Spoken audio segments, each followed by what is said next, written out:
മഗ്‌രിബിന്റെ സമയം കഴിയുമ്പോ ചന്ദനമരയിലെ പെണ്ണിന്റെ കുഞ്ഞിനെന്ത് പറ്റി, അവളുടെ ഭർത്താവിനെന്ത് പറ്റി എന്ന് ടെൻഷൻ അടിച്ചിട്ട് നോമ്പ് പിടിച്ച പെങ്ങള് കരയുമ്പോ അള്ളാന്റെ റസൂല് പറയുകയാണ്, അതാ റസൂലുള്ളാഹി തങ്ങൾ ബുറാഖ് എന്ന് പറയുന്ന വാഹനത്തിന്റെ മുകളിലൂടെ യാത്ര പോകുമ്പോ അതാ ഒരു വല്ലാത്ത സുഗന്ധമടിക്കുകയാ, ഒരു വല്ലാത്ത സുഗന്ധമടിച്ച് വീശുകയാ. അള്ളാന്റെ റസൂല് ചോദിച്ചു, ജിബ്രീലേ എവിടെ നിന്നാണ് ജിബ്രീൽ, എവിടെ നിന്നാ ജിബ്രീൽ, ഈ സുഗന്ധമടിക്കുന്നത് എവിടെയാണ് ജിബ്രീൽ? അല്ലാഹുവിന്റെ പ്രവാചകൻ സല്ലല്ലാഹു അലൈഹി വസല്ലമ തങ്ങൾ ജിബ്രീൽ അലൈഹിസ്സലാമിനോട് ചോദിക്കുമ്പോ അവിടെന്ന് പറയുന്നു, യാ റസൂലല്ലാഹ്, അല്ലാഹുവിന്റെ നബിയേ, ആ കാണുന്ന ഖബറിനകത്ത് നിന്നാ, ആ കാണുന്ന ഖബറിനകത്ത് നിന്നാ അത് സ്വർഗത്തിന്റെ പരിമളവാ നബിയേ, അത് സ്വർഗത്തിന്റെ പരിമളവാ നബിയേ. അല്ലാഹുവിന്റെ റസൂല് ചോദിച്ചു, ജിബ്രീലേ ഏത് പ്രവാചകന്റെ ഖബറാ, ഏത് പ്രവാചകന്റെ ഖബറാ യാ റസൂലല്ലാഹ്? അല്ലാഹുവിന്റെ റസൂലേ അത് പ്രവാചകന്മാരുടെ ഖബറല്ല, അത് ശുഹദാക്കളുടെ ഖബറല്ല, അത് സഹാബത്തിന്റെ ഖബറല്ല, പിന്നെ ആരുടെ ഖബറെന്ന് ചോദിക്കുമ്പോ യാ റസൂലല്ലാഹ് ഒരു ഉമ്മയുടെയും 3 മക്കളുടെയും ഖബറാ നബിയേ. നിന്നെ പോലെ വിചാരമുള്ള പച്ചയിറച്ചിയുള്ള കാണാനഴകുള്ള സുന്ദരിയായ ആഡംബരത്തിന്റെ നടുവിൽ ജീവിച്ച ഒരു പാവപ്പെട്ട പെങ്ങളുടെയും 3 മക്കളുടെയും ഖബറാ നബിയേ. അല്ലാഹുവിന്റെ റസൂല് പറഞ്ഞു, ജിബ്രീലേ ബുറാഖൊന്ന് നിർത്തുവോ, ബുറാഖൊന്ന് നിർത്തുവോ? അല്ലാഹുവിന്റെ റസൂല് ചോദിച്ചു, ആരുടെ ഖബറാ, ഏത് പെണ്ണിന്റെ ഖബറാ, ഏത് പെണ്ണിന്റെ ഖബറാ? യാ റസൂലല്ലാഹ് മാഷിത ബീവിയുടെ ഖബറാ നബിയേ. ആരും എഴുതി വെച്ച തിരക്കഥയല്ല, ഏതെങ്കിലും ഒരു സംവിധായകന്റെ മനസ്സിൽ തോന്നിയ സാങ്കല്പിക കഥയല്ല, അത് കണ്ടിട്ട് കണ്ണീരൊലിപ്പിക്കുന്ന കാഞ്ഞങ്ങാടുള്ള എന്റെ പ്രിയപ്പെട്ട പ്രായമുള്ള മുടി നിറച്ച തുരിചുളുങ്ങിയ എന്റെ പ്രിയപ്പെട്ടവരെ ഖബറിൽ കാലം നീട്ടിയിരിക്കുന്ന എന്റെ പ്രിയപ്പെട്ട ഉമ്മമാരോട് ഓർമ്മപ്പെടുത്തുകയാ. എന്റെ പ്രിയമുള്ളവരെ, അതാ ആരുടെ ഖബറെന്ന് ചോദിക്കുമ്പോ ഒരു പെണ്ണിന്റെയും മക്കളുടെയും ഖബറാ നബിയേ. അല്ലാഹുവിന്റെ റസൂല് ചോദിച്ചു, ആരാ മാസിത്ത? ഒന്ന് പറഞ്ഞതാ ജിബ്രീൽ, ഒന്ന് പറഞ്ഞതാ ജിബ്രീൽ.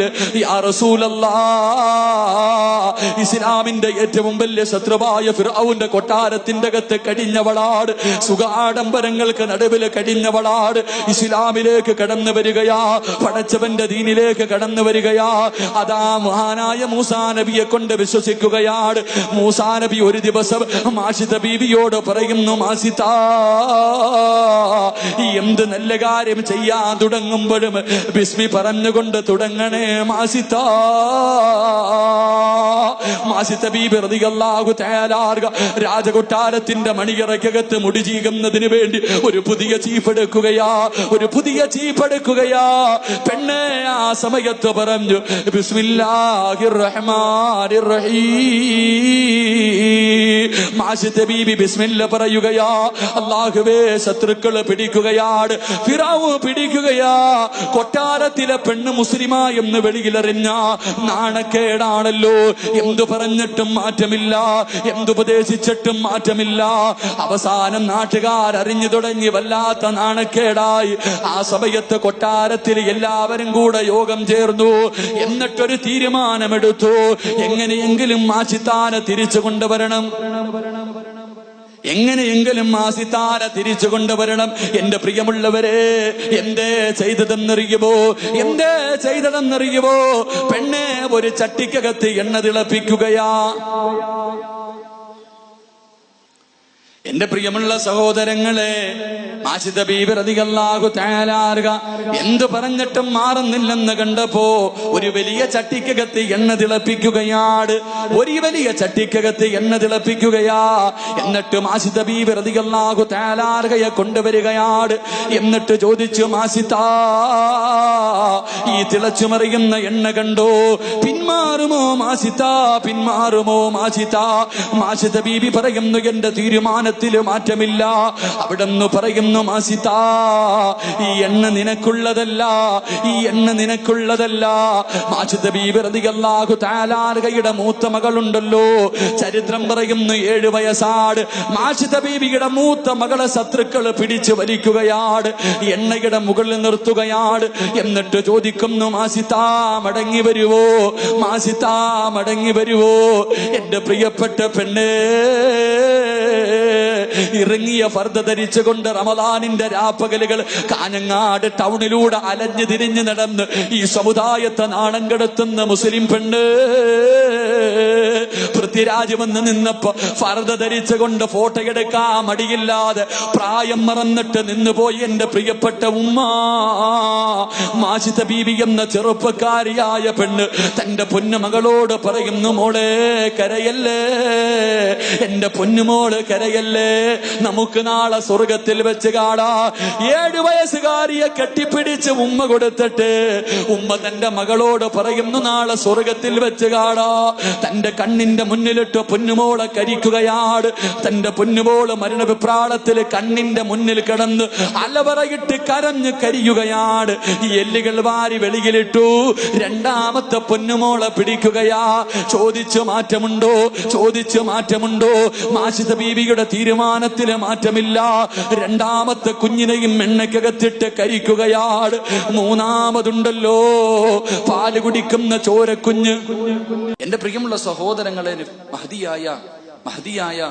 മഹദിയുടെ തന്റെ പൊന്നുമോളുടെ മയ്യത്ത് തന്റെ പൊന്നുമകനെ നെഞ്ചിലേക്ക് തേർച്ചു വെച്ചിരിക്കുകയാണ് മാഷിദ റളിയല്ലാഹു തആല അൻഹ. പാല് കുടിക്കുന്ന കുഞ്ഞിനെ നെഞ്ചിലേക്ക് ചേർത്ത് വെച്ചിരിക്കുന്ന ശത്രുക്കൾ ചോദിച്ചു, കൊടുത്തില്ല. ശത്രുക്കൾ ചോദിച്ചു, കൊടുത്തില്ല. അവസാനം മാഷിദ റളിയല്ലാഹു തആല അൻഹയുടെ പൊന്നുമോനെ തട്ടിപ്പറിക്കുകയാണ്. തട്ടിപ്പറിച്ചിട്ട് ശത്രുക്കൾ എണ്ണയുടെ മുകളിൽ നിർത്തിയിട്ട് ചോദിക്കുന്നു, മാസിത 2 മക്കളെ കൊന്നു, 2 മക്കളെ നീ വെറുതെ കൊന്നുകളഞ്ഞല്ലോ, ഈ ചോര കുഞ്ഞിനെ കൊല്ലണോ മാസിത?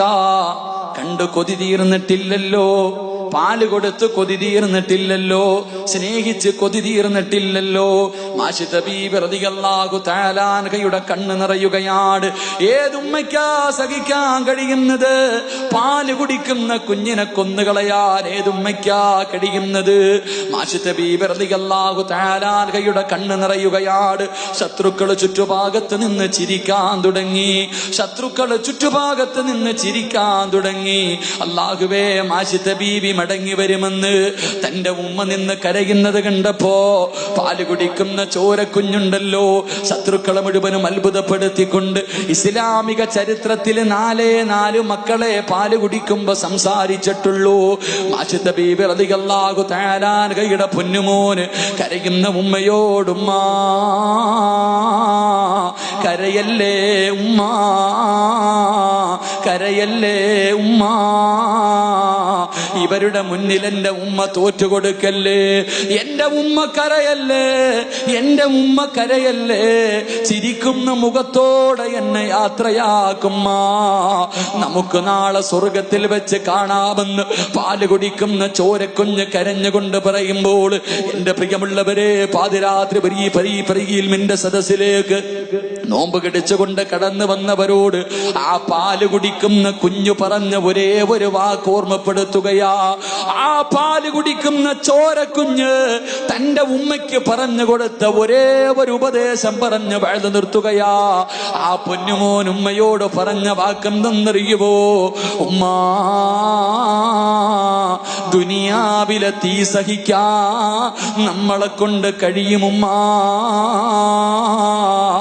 പക്ഷേ പടച്ചവന്റെ നരകത്തിന്റെ തീയുണ്ടല്ലോ, അത് സഹിക്കാ നമ്മളെ കൊണ്ട് കഴിയൂല. പാല് കുടിക്കുന്ന കുഞ്ഞുമ്മയ്ക്ക് കൊടുത്ത ഉപദേശമാണ്. തീ കണ്ടപ്പോ, തിളച്ചു മറിയുന്ന എണ്ണ കണ്ടപ്പോ കരയുന്ന ഉമ്മയോട് പാല് കുടിക്കുന്ന പൊന്നുമോ പറഞ്ഞു കൊടുക്കുകയാ, ഉമ്മാ, ദുനിയാവിലെ തീ സഹിക്കാ നമ്മളെ കൊണ്ട് കഴിയും, പക്ഷേ വഖൂദു ഹന്നാസു വൽ ഹിജാറ, മനുഷ്യനെയും കല്ലുകളെയും ഇട്ട് കത്തിക്കുന്ന നരകത്തിന്റെ തീയുണ്ടല്ലോ, അത് സഹിക്കാ നമ്മളെ കൊണ്ട് കഴിയൂല ഉമ്മ. അതുകൊണ്ട് കരയല്ലേ, അതുകൊണ്ട് കരയല്ലേ. ചിരിക്കുന്ന മുഖത്തോടെ തന്റെ പൊന്നുപോലെ യാത്രയാകുകയാണ്. 3 മക്കളും മരിച്ചു. സദാ ഫിറഔൻ ഇറങ്ങി വരികയാണ്, ഫിറഔൻ ഇറങ്ങി വരികയാ. മാഷിത്ത ബീവിയുടെ മുന്നിൽ വന്നിട്ട് പറയുന്നു, മാഷിത്ത, ഇനി എന്ത് ചെയ്താലും നീ മടങ്ങി വരില്ലെന്ന് എനിക്കറിയാ. അന റബ്ബുക്കുമുൽ അഅ്ലാ എന്ന് പറഞ്ഞ സാക്ഷാൽ ഫിറഔനാണ് ഒരു പെണ്ണിന്റെ മുന്നിൽ തോറ്റുപോകുന്നത്. കാഞ്ഞങ്ങാട് മക്കാമിന്റെ മുന്നിൽ ഫർദ ധരിച്ച് നിസ്കാര തഴമ്പുമായി ഒരുമിച്ച് കൂടി എന്റെ പ്രിയപ്പെട്ട പെണ്ണ്, നിന്നെ പോലെ ഒരു പാപപ്പെട്ട പെണ്ണിന്റെ മുന്നില് ഫിറഔൻ പറഞ്ഞ വാക്കെന്തെന്നറിയുമോ? ഇനി എന്ത് ചെയ്താലും നീ തിരിച്ചു വരില്ലെന്ന് എനിക്കറിയാം ആസിത്ത. എനിക്കൊരുപാട് ഹിദ്മത്ത് ചെയ്തവളാണല്ലോ, ഒരു മകളെ പോലെ നിന്നെ ഞാൻ സ്നേഹിച്ചു പോയി. അവസാനമായി വല്ല അഭിലാഷവുമുണ്ടോ? അവസാനമായി വല്ല ആഗ്രഹമുണ്ടോ? ആ സമയത്തതാ